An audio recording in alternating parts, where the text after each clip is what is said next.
আমরা যদি এই বাংলাদেশকে এবার রক্ষা করতে চাই, কোরআন ছাড়া আমাদের আর কোনো উপায় নেই, আর কোনো পথ নেই।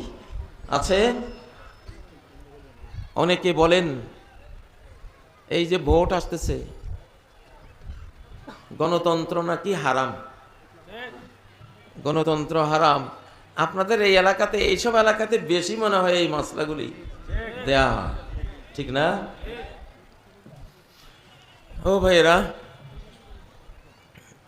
ঢালাও ভাবে গণতন্ত্র হারাম, ভোট দেওয়া হারাম, এইটা বলাটা অন্যায়। এটা ঢালাও ভাবে বলা যাবে না। গণতন্ত্রের মধ্যে কি আছে? এক নাম্বার, গণতন্ত্রের মাধ্যমে গণমানুষ, আমরা আপনারা সরকারকে ধরার একটা সুযোগ তৈরি হয়। গত 3 টাইমে গণতন্ত্র ছিল না, এই জন্য আমরা ধরতেও পারি নাই। আমাদের কাছে ভোটে চাওয়া হয় নাই, তারা রাতের অন্ধকারে ভোট নিয়ে দিয়ে তারা ঘোষণা দিয়েছে, আমরা পাস করেছি। ছাত্র নিজেই পরীক্ষা দেয়, ছাত্র নিজেই নিজের খাতায় নাম্বার দেয়,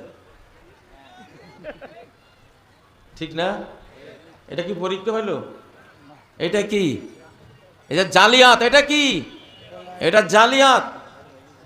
প্রিয় ভাইয়েরা, গণতন্ত্রের মধ্যে কিছু জিনিস আছে খুবই ভালো, একটা জিনিস আছে খুব খারাপ।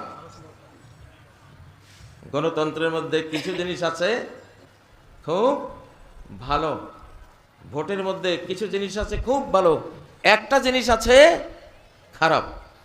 একটা খারাপ কি সেটা আমি বলবো, ভালো কি আছে? এক নাম্বার, যে শাসক যখন এটা চিন্তা করে যে 5 বছর পরে একবার গণমানুষের কাছে আমাকে সমর্থন ভোট আদায়ের জন্য যেতেই হবে, তখন সে কিছু ভালো কাজ অবশ্যই করে। একটা জবাবদিহিতার ভয় তার কাছে থাকে।